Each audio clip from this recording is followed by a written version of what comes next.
પછી તમારો આ 11th ક્વેશ્ચન છે સન મૂન સ્ટારવાળો.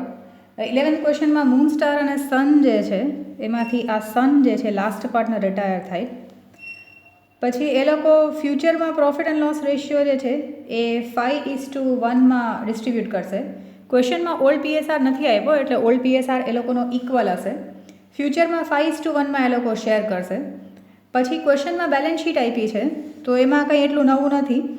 પહેલાં ગુડવિલની વેલ્યુ આપી છે 60,000, તો એક એડજસ્ટમેન્ટ જોઈએ. પછી ક્રેડિટર્સનું એક ઇમ્પોર્ટન્ટ એડજસ્ટમેન્ટ છે આમાં. કોમ્પ્યુટરમાં પણ એક નવું છે અને આમાં પણ તમને કીધું છે કે એના રિટાયરમેન્ટ પછી બાકીના જે પાર્ટનર્સ છે એ લોકોનું નવું કેપિટલ જે છે એ નવા પીએસઆરમાં મેન્ટેન કરશે અને એના માટે જે જરૂરિયાત હશે એ બેંકમાં લઈ આવશે કાં તો લઈ જશે. તો હવે સિન્સ સૌથી પહેલાં આમાં ઓલ્ડ રેશિયો અને ન્યૂ રેશિયો છે, મીન્સ ઓલ્ડ રેશિયો નથી આપ્યો પણ ન્યૂ રેશિયો આપ્યો છે, તો આપણે ગેઇન રેશિયો કેલ્ક્યુલેટ કરીએ. તો જેમ કે આ મૂન સ્ટાર સનનો ઓલ્ડ રેશિયો ઇક્વલ છે, ન્યૂ રેશિયો 5:1 છે, સન રિટાયર થાય તો ગેઇન રેશિયો આપણે મૂનનો કેલ્ક્યુલેટ કરીએ. તો મૂનનો ન્યૂ રેશિયો છે 5/6 -1/3. આનો ટોટલ 5 + 1 6, આનો 1 2 3. સો આ 5 3s are 15 અને માઇનસ આ 6 1s are 6 અપોનમાં અહીંયા 18 કરીએ તો અહીંયા આપણને આવે છે 9/18. મૂન પછી આપણે સ્ટારનું કેલ્ક્યુલેટ કરીએ તો સ્ટારનો ન્યૂ રેશિયો છે આ 1/6, ઓલ્ડ રેશિયો છે 1/3. સો 3 - 6 અપોનમાં 18 કરીએ તો આપણને અહીંયા -3/18 આવે. સો એનો મતલબ કે આ જે છે એ પાર્ટનર સેક્રિફાઈસ કરે છે એવું આપણે કહી શકાય. તો એનો મતલબ કે આ મૂન જે છે એ સનને પણ આપશે અને સ્ટારને પણ એને આપવું પડશે. હવે આપણને અહીંયા ન્યૂ ગુડવિલની વેલ્યુ આપી છે. ન્યૂ ગુડવિલ જે છે એ 60,000 છે. તો આપણે સન્સ શેર કેલ્ક્યુલેટ કરીએ. સન્સ શેર ઇન ગુડવિલ તો 60,000 મલ્ટીપ્લાઇડ બાય એનો જૂનો રેશિયો 1/3. તો એનો મતલબ કે આપણે એને 20,000 દેવાના થાય. તો જે ગેઇનિંગ પાર્ટનર મૂન જે છે એ જ આપશે. તો આપણે એની એન્ટ્રી પાસ કરી લઈએ. Moon's capital account debit to sun's capital અને સનને આપવાના થશે 20,000 એક્સ્ટ્રા. અહીંયા લખીએ છીએ ઇન ગેઇન રેશિયો. તો ખાલી આ મૂન એક જ ગેઇન કરે છે. એના પછી આપણે કહી શકીએ કે star sacrifices. So therefore goodwill share of star is equal to total goodwill 60,000 છે અને મલ્ટીપ્લાય કરીએ જેટલું એ સેક્રિફાઈસ કરે છે એટલાથી. તો 3/18 કરીએ તો આપણે કેલ્ક્યુલેટ કરીને જ જોઈ લો. એકચ્યુઅલી 3 6 18 થાય એટલે 10,000 દેવાના થશે. તો એનો મતલબ કે 10,000 દેવાના થાય એ મૂન આપશે સ્ટારને. તો અગેઇન મૂનનું capital account debit, moon's capital account debit to star's capital. તો એમાં પણ 10,000. તો હવે આ બે જે જનરલ એન્ટ્રી કરી એનું પોસ્ટિંગ કરીએ તો પહેલાં એકનું કરીએ તો મૂનમાં ડેબિટ અને સનમાં ક્રેડિટ 20,000. તો મૂનમાં ડેબિટ 20,000 અને આ જે 20,000 છે એ સનમાં ક્રેડિટ. તો સનમાં ક્રેડિટ સાઈડમાં 20,000. તો અહીંયા આગળ આવશે સનને આપશે મૂન એટલે બાય મૂન્સ કેપિટલ. બ્રેકેટમાં આપણે લખીએ કે આ ગુડવિલના છે અને મૂનમાં 20,000 છે તો ટુ સન્સ કેપિટલ અને અહીંયા બ્રેકેટમાં ગુડવિલના 20,000 એટલે આપણે આ એન્ટ્રી કરી. પછી એના પછી હવે છે આ moon's capital to star's capital. તો મૂનના કેપિટલ અકાઉન્ટમાં ડેબિટ અમાઉન્ટ છે 10,000. So moon capital to star's capital એમાં પણ એના અકાઉન્ટમાંથી ડેબિટ થશે ગુડવિલ માટે. અને અહીંયા આગળ આપણે પાછું સેપરેટલી લખીએ છીએ, એકચ્યુઅલી કમ્બાઈન પણ લખી શકાય. મૂન્સ કેપિટલ ગુડવિલના અહીંયા સ્ટારને મળશે તો સ્ટારના કેપિટલ અકાઉન્ટમાં ક્રેડિટ સાઇડમાં 10,000. એના પછી આ ગુડવિલનું પેલું પૂરું થઈ ગયું. જેમ કે આ ફર્સ્ટ જે હતું સેન્ટેન્સ એ પૂરું થઈ ગયું આપણું. હવે તમને આપ્યું છે કે creditors are payable after 1 month which are to be paid immediately at a 12% discount per annum. જે ક્રેડિટર્સને આપણે પે કરવાના હતા, ક્રેડિટર્સનું જો અમાઉન્ટ નથી આપ્યું એટલે આપણે વિચારી શકીએ કે આ પૂરેપૂરા ક્રેડિટર્સ આપવાના હશે. ટોટલ 60,000 ક્રેડિટર્સ છે. તો એને આપણે જો હમણાં આપી દઈએ તો એ લોકો આપણને 12% ડિસ્કાઉન્ટ આવશે પર એનમ. જો અહીંયા પર એનમ લખેલું છે અને આપણે એને 1 મહિના પહેલાં જ આપીએ છીએ તો આપણને આ 12% જે 12% આખા વર્ષના છે એ નહીં, પણ 12%માંથી 1 મંથના આપણને ઓછા કરી દેશે. તો આ 12%નું આપણે કેલ્ક્યુલેશન કરીએ, જેમ કે બેલેન્સ શીટમાં જ કેલ્ક્યુલેશન કરીએ કે આપણે બેલેન્સ શીટમાં તો નહીં લખીએ આપણે, બિકોઝ ક્રેડિટર્સ હવે આવશે નહીં બેલેન્સ શીટમાં. તો આપણે એક રફ કેલ્ક્યુલેશન જ કરીને જોઈ લઈએ. જો ટોટલ ક્રેડિટર્સ જે છે એ આપ્યા છે 60,000, તો એને આપણે પે કરશું એટલે આપણને ડિસ્કાઉન્ટ આપશે. તો ડિસ્કાઉન્ટ કેટલું આપશે? આ 60,000ના 12% આખા વર્ષના, પણ એના 1 મંથનું જ આપણને બેનિફિટ મળશે, કારણ કે ઇન્ટરેસ્ટ તો આપણને 1 મહિનાનું જ એ ઓછું કરી દેશે. તો આનું આપણે અમાઉન્ટ જોઈએ તો આ 60,000ના આપણે અમાઉન્ટ કેલ્ક્યુલેટ કરીએ તો 600 આવે છે. તો એનો મતલબ કે 60,000માંથી આપણે 600 નહીં દેવાના અને 59,400 આપણે ઇમિડિયેટલી આપણે કેશ પેમેન્ટ કરીએ છીએ, કારણ કે કેશ પેમેન્ટ હમણાં કરીએ છીએ એટલે જ આપણને ડિસ્કાઉન્ટ મળે છે. આપણે ખાલી આ રફ કેલ્ક્યુલેશન કર્યું કે આપણને કેટલા રૂપિયાનો ફાયદો થશે. તો આપણને 600 રૂપીઝનું ડિસ્કાઉન્ટ મળ્યું, એ આપણા માટે ફાયદો છે. તો 600 આપણે ઓછા દેવાના થયા જે આપણે કેલ્ક્યુલેટ કર્યા એટ ધ રેટ ઓફ 12%. જો આ કદાચ તમને ન સમજાય તો મને પૂછજો. જે ક્રેડિટર્સને આપણે પે કરવાના હતા, જે બેલેન્સ શીટમાં આપ્યા છે 60,000ના, એને આપણે જો હમણાં જ પે કરી દઈએ તો એ લોકો આપણને 12% પર એનમ ડિસ્કાઉન્ટ આપશે. 12% પર એનમ આપ્યું છે, આપણે તો એને એક જ મહિના પહેલાં આપીએ છીએ. સો એ લોકો આપણને આખા વર્ષનું ડિસ્કાઉન્ટ નહીં આપે, 1 મહિનાનું ડિસ્કાઉન્ટ આવશે. તો આપણને 600નું ડિસ્કાઉન્ટ મળશે. તો એ ડિસ્કાઉન્ટ આપણા માટે ફાયદો છે.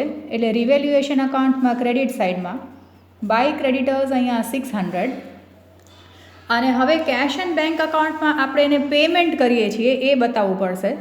સો બાય ક્રેડિટર્સ આમ તો 60,000ના છે, પણ આપણે 600 નથી દેવાના, તો 59,400 દેવાના થશે. તો આ એક આ ક્રેડિટર્સવાળો એડજસ્ટમેન્ટ આ સમમાં બરાબર જોજો, આ સન મૂન સ્ટારવાળા. પછી ક્રેડિટર્સ પછી એક થર્ડ એડજસ્ટમેન્ટ આપ્યું છે કે computer return off from the books is now valued at 12,000 and Moon will take over that computer at its value. હવે કમ્પ્યુટર જેને આપણે પહેલાં ઓબ્સોલેટ માની નાખ્યું હતું અને બુક્સ ઓફ અકાઉન્ટ્સમાં એની વેલ્યુ 0 થઈ ગઈ હતી, એ અચાનક જ પ્રકટ થયું એવું આપણે કહી શકાય. તો એ કોમ્પ્યુટર જે છે એ મૂન લઈ જશે. હવે જ્યારે કોઈ પણ પાર્ટનર જે છે એ કંઈ પણ વસ્તુ લઈ જાય દુકાનમાંથી તો આપણે એના ડેબિટ સાઇડમાં લખવાનું આવે. પણ આ એવી વસ્તુ છે કે જે આપણે ઓલરેડી એને રાઇટ ઓફ કરી નાખી હતી અને બુક વેલ્યુ એની 0 થઈ ગઈ હતી આપણા બુક્સ ઓફ અકાઉન્ટ્સમાં. તો પણ આ કોમ્પ્યુટર મે બી કદાચ સ્વિચ ચાલુ કરીને ચાલુ થઈ ગયું તો મૂન કે હું લઈ જાઉં તો આપણે કહી શકીએ કે એમ ચમત્કાર થયો અને 12,000નું કમ્પ્યુટર આપણા દુકાનમાં પ્રકટ થયું. તો એ એક ફાયદો થયો એવું કહી શકાય. એટલે કમ્પ્યુટર જે એક્ઝિસ્ટન્સમાં આવ્યું, કારણ કે આપણે બુકમાં તો એ હતું જ નહીં, પણ અચાનક એક્ઝિસ્ટન્સમાં આવ્યું. સો સિન્સ આપણે એની બે ઇફેક્ટ કરવી પડે, એટલા માટે આ કોમ્પ્યુટર અચાનક એક્ઝિસ્ટન્સમાં આવ્યું. એટલે રિવેલ્યુએશન અકાઉન્ટમાં ક્રેડિટ સાઇડમાં increase in the value of asset જે છે એવું સમજીને, તો બાય કમ્પ્યુટર અહીંયા ક્રેડિટ સાઇડમાં 12,000 અને એ જ કમ્પ્યુટર આ મૂન જે છે એ લઈ જાય છે તો એના ડેબિટ સાઇડમાં ટુ કમ્પ્યુટર. કદાચ આપણે આ કમ્પ્યુટર વર્ડ ન લખીએ અને અહીંયા બાય મૂન્સ કેપિટલ અને અહીંયા ટુ રિવેલ્યુએશન એવું પણ લખી શકાય. બટ સિન્સ આ એસેટના આપણને ખબર પડે ફ્યુચરમાં કે કઈ વસ્તુનું આપણે ડેબિટ કર્યું હતું એના અકાઉન્ટમાં, તો એ કમ્પ્યુટર લઈ ગયો હતો. બંધ પડેલું કમ્પ્યુટર મે બી ચાલુ થયું હશે તો એ લઈ ગયો છે, તો આપણે એને એક્ઝિસ્ટન્સમાં આવ્યું અને એ લઈ જાય છે. તો એક આ કમ્પ્યુટરવાળો એડજસ્ટમેન્ટ છે એ પણ બરાબર જોજો. એના પછી આપ્યું છે કે after retirement of a sun, moon and star will maintain their capital in new PSR અને ડિફરન્સ જે છે એ બેંક અકાઉન્ટમાં નાખવાનું છે. તો આ બધા એડજસ્ટમેન્ટ્સ જેટલા હતા એ આપણા પૂરા થયા. અહીંયા સુધીના જે આ ફર્સ્ટ, સેકન્ડ, થર્ડ, ફોર્થ સૌથી લાસ્ટમાં કરવાનું. તો હવે પહેલાં જે આ બેલેન્સ શીટમાં આપેલું છે એ લખવાનું સ્ટાર્ટ કરીએ. તો આપણે લાયબિલિટી સાઇડથી જ હંમેશા સ્ટાર્ટ કરતા હોય, એટલે ટેક્સ્ટબુકમાં જોઈને જ તમે આ વિડીયો જોતા જાજો. તો પહેલાં છે અહીંયા by balance brought forward, capital balances છે 1,60,000, પછી 2 લાખ અને 1,80,000. પછી જનરલ રિઝર્વ છે એ પાર્ટનર્સમાં ડિસ્ટ્રીબ્યુટ થશે. તો જનરલ રિઝર્વ જે છે એ ત્રણેય પાર્ટનર્સમાં ઓલ્ડ પીએસઆરમાં ડિસ્ટ્રીબ્યુટ કરીએ તો એ લોકોનો ઓલ્ડ પીએસઆર ઇક્વલ છે, કારણ કે ક્વેશ્ચનમાં કાંઈ કીધું જ નથી. સો 90,000 અપોનમાં 3 કરીએ તો ત્રણેયમાં ક્રેડિટ સાઇડમાં આવશે 30,000 અને આના પણ 30,000, કારણ કે ઓલ્ડ પીએસઆરમાં કંઈ આપ્યું નથી એટલે ઇક્વલ છે. જનરલ રિઝર્વ પછી ક્રેડિટર્સ છે એ હવે નહીં આવે, કારણ કે આપણે ક્રેડિટર્સને પેમેન્ટ કરી નાખ્યા અને બિલ્સ પેએબલમાં કાંઈ ચેન્જીસ નથી. તો બિલ્સ પેએબલ જે છે એ એઝ ઇટ ઇઝ લાયબિલિટી સાઇડમાં 10,000. તો લાયબિલિટી સાઇડનું બધું પૂરું થયું. હવે એસેટ સાઇડમાં જોઈએ તો આ તમારા એસેટ સાઇડમાં જુઓ તો આ ગુડવિલ તો આપી નથી, બિલ્ડિંગ આપ્યું છે જેમાં કંઈ ચેન્જીસ નથી. જો એ લોકોએ પણ ફોકસ જે છે એ આ પીએસઆર ઉપર કરવાનું છે, કેપિટલ બેલેન્સ એના ઉપર છે, એટલે બીજા એડજસ્ટમેન્ટ એક્સ્ટ્રા આપ્યા નથી, તમારું માઇન્ડ ડાયવર્ટ ન થાય એટલા માટે. બિલ્ડિંગ પછી મશીનરી છે જેમાં કંઈ ચેન્જીસ નથી આપ્યું, તો એ 1,30,000 છે. મશીનરી પછી ફર્નિચર છે એમાં પણ કંઈ ચેન્જીસ નથી, તો એ 80,000. ફર્નિચર પછી સ્ટોક છે એમાં પણ કંઈ ચેન્જીસ નથી, સ્ટોકના 45,000. ડેટર્સમાં પણ કંઈ ચેન્જીસ નથી, સો ડેટર્સ આવ્યા 30,000. અને બેંક બેલેન્સ છે એ આપણે અહીંયા કેશ એન્ડ બેંક અકાઉન્ટમાં કે બેંક અકાઉન્ટમાં બેલેન્સ બ્રોડ ફોરવર્ડ લખ્યું 1,75,000. તો હવે આમ જોઈએ તો આ સમ પૂરો થયો. હવે બધું લખાઈ ગયા પછી નેક્સ્ટ સ્ટેપ હશે આપણે રિવેલ્યુએશન પ્રોફિટ કે લોસ ફાઇન્ડ આઉટ કરીએ. તો અહીંયા ક્રેડિટ સાઇડમાં જ બે અમાઉન્ટ છે, ડેબિટ સાઇડમાં કંઈ છે નહીં. સો આ 12,600 જે છે એ રિવેલ્યુએશન પ્રોફિટ છે, તો એ જશે પાર્ટનર્સ કેપિટલ અકાઉન્ટમાં, આ ઓલ્ડ પીએસઆરમાં. તો આપણે આ 12,600ને ત્રણેયમાં ડિવાઈડ કરીએ ઇક્વલી, જે 1:1:1 ઓલ્ડ પીએસઆર છે. તો આ મૂન, સ્ટાર અને સન આ ડિવાઇડેડ બાય 3 કરશો તો 3 4s are 12 અને 3 2s are 6, એટલે 4,200 ત્રણેયને મળશે. સો પાર્ટનર્સ કેપિટલ અકાઉન્ટમાં ક્રેડિટ સાઇડમાં રિવેલ્યુએશન અકાઉન્ટમાં આરપી રિવેલ્યુએશન પ્રોફિટ 4,200 અને અહીંયા પણ 4,200. હવે અહીંયા રિટાયર થાય છે સન, અને સનને આપણે તમને એ લોકોએ કીધું છે કે આફ્ટર ધ રિટાયરમેન્ટ ઓફ સન એ લોકો પોતાના પાર્ટનરના કેપિટલ બેલેન્સીસની એ લોકોને ચિંતા છે. આ સનને કેશ દેવાનું છે કે નહીં એની કંઈ એ લોકોએ સ્પેસિફિકેશન નથી કર્યું. આ તો એ લોકોને પોતાના કેપિટલ બેલેન્સીસ આમ સજાવીને રાખવા છે ન્યૂ પીએસઆરમાં. તો સનનું કંઈ કીધું નથી, એવું આપણને નથી કીધું કે he is to be paid in cash, જેમ આની પહેલાંના સમમાં કે હતું કે એને કેશ પે કરવા અને બાકીનું અમાઉન્ટ લઈ આવે કે એવા બધા છે. તો એવું કંઈ કેલ્ક્યુલેશન નથી. તો આરામથી આપણે આ સનનું ટોટલ કરી, અને ડેબિટ સાઇડમાં તો કંઈ છે નહીં સનમાં, તો ક્રેડિટ સાઇડનું ટોટલ કરી અને સનનું અમાઉન્ટ જે છે એ સનની લોન અકાઉન્ટમાં ટ્રાન્સફર કરી નાખીએ, કારણ કે એને કંઈ પૈસા દઈ શકીએ એવી આપણી પોઝિશન લાગતી નથી અત્યારના. તો એનું ટોટલ કરીએ તો આ ક્રેડિટ સાઇડનું ટોટલ કરશું તો 234,200 આવે છે.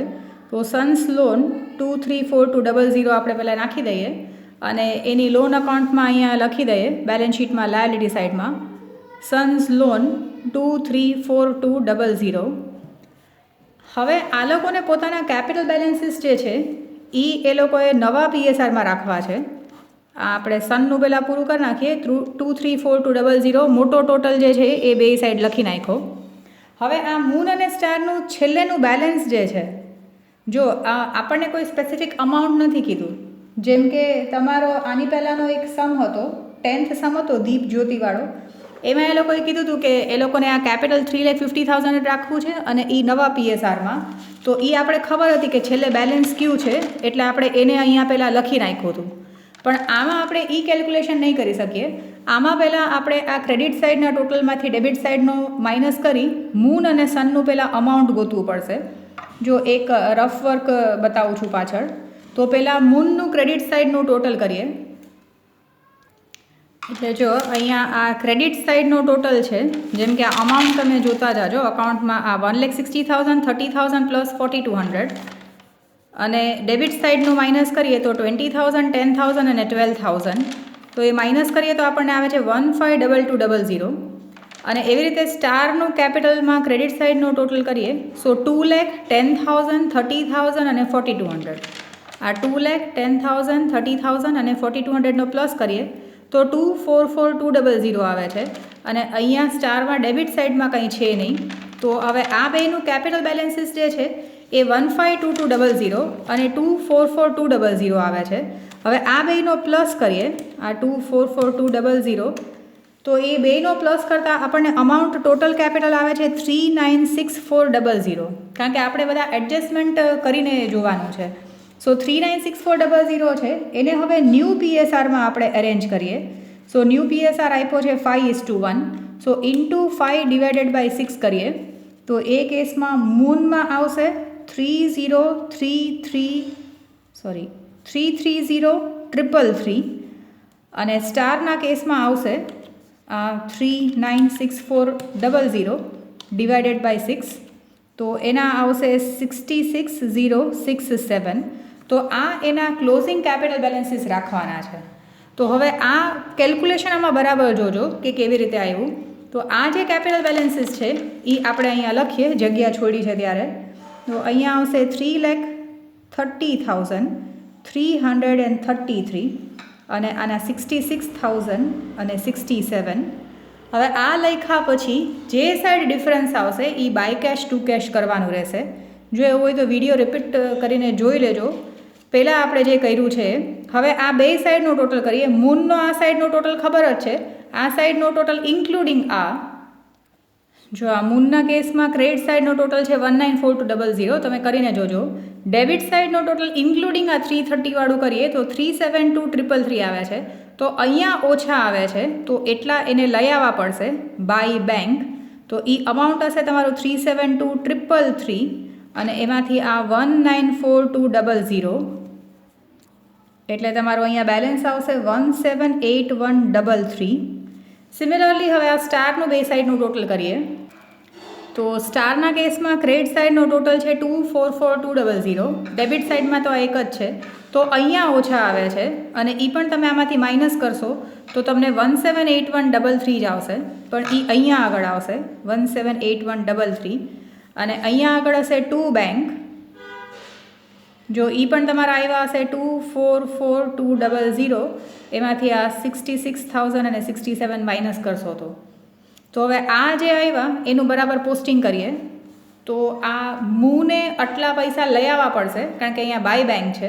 તો અહીંયા ક્રેડિટ સાઈડમાં છે તો બેંક અકાઉન્ટમાં અહીંયા ડેબિટ સાઈડમાં ટુ મૂન્સ કેપિટલ 178133 અને અહીંયા આગળ સ્ટારને એક્સ્ટ્રા પૈસા છે એટલે ઘરે લઈ જશે.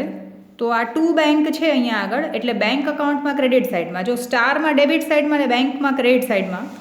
સો બેંકમાં અહીંયા આગળ ક્રેડિટ સાઈડમાં બાય સ્ટાર્સ કેપિટલ. સ્ટાર્સ કેપિટલમાં આવે છે 178133. તો હવે આ જોઈએ તો આપણું આ કેપિટલ અકાઉન્ટ બંધ થઈ ગયું. હવે મોટો ટોટલ જે છે એ બે સાઈડ લખી નાખીએ. તો અહીંયા મોટો ટોટલ બે સાઈડ લખી નાખ્યો જ્યાં જે મોટો હતો એ. હવે સૌથી લાસ્ટમાં આપણે કેશ અકાઉન્ટ ટેલી કરીએ. સો કેશ અકાઉન્ટમાં બેલેન્સ જોઈએ તો તમારું અહીંયા બેલેન્સ આવશે 115600 by balance carried forward. Debit સાઈડનો તમે ટોટલ કરશો તો 353133 આવશે. અને હવે જે આ બેંક બેલેન્સ છે એ બેલેન્સ શીટમાં આપણે એસેટ સાઈડમાં લખી નાખીએ 115600. કેશ અકાઉન્ટ બંધ થઈ ગયું અને હવે જે આપણે કેપિટલ બેલેન્સીસ ગોઈતા હતા એ લખી શકાય આ મૂન અને સ્ટારના. તો આપણે આ બેલેન્સ લખી નાખ્યા 3,30,000 અને 66,000 વાળા. પછી સમ પૂરો થાય એટલે ટેલી કરીને જોઈએ કે બે સાઈડ ટેલી થઈ જાય છે કે નહીં. તો લાસ્ટમાં બે સાઈડ તમારા ટેલી થઈ જશે. એટલે આ સમમાં બરાબર જોજો. આ સમમાં નવું એ છે કે તમારે કેપિટલ બેલેન્સીસ ક્લોઝિંગ જેટલા પણ આવે એ પીએસઆરમાં રાખવાના છે. એટલે સૌથી પહેલાં બધા એડજસ્ટમેન્ટ કરી રિવેલ્યુએશન પ્રોફિટ નાખી પછી રફમાં આપણે આ પાર્ટનર્સના જે રિમેનિંગ પાર્ટનર્સ છે એનો આપણે ટોટલ કર્યો. એ જે ટોટલ એ લોકોનું બેલેન્સ આવે છે ને તો આપણે આ જ બેલેન્સ શીટમાં લખી શકીએ, પણ આ જે બેલેન્સ જે છે એ લોકોએ ભેગું કરી અને નવા પીએસઆરમાં રાખવું છે. એટલે આ બેના કેપિટલમાં પહેલાં આપણે પ્લસ કર્યો, પછી એને નવા પીએસઆરમાં અરેન્જ કર્યું, પછી જેનું જે અમાઉન્ટ આવ્યું એ આપણે અહીંયા થોડી સ્પેસ છોડીને લખી નાખ્યું અને પછી બે સાઈડ ટોટલ કરીને જોયું તો જ્યાં જ્યાં ગેપ આવ્યા, જેમ કે આ સાઈડ ઓછા આવ્યા તો એને એટલા લઈ આવવા પડશે, આ સાઈડમાં ઓછા આવ્યા કે ડિફરન્સ આવ્યું તો એ વધારે છે એટલે એ ઘરે લઈ જઈ શકશે. તો અહીંયા આ મૂનને લઈ આવવા પડશે, એટલે કેશ ઇન બેંક અકાઉન્ટમાં ડેબિટ સાઇડમાં ટુ મૂન્સ કેપિટલ અને સ્ટાર જે છે એ લઈ જશે. તો તમે આ બરાબર જોજો સમ્સ રિપીટ કરીને, એસ્પેશિયલી આનું જે આ કેલ્ક્યુલેશન છે એ.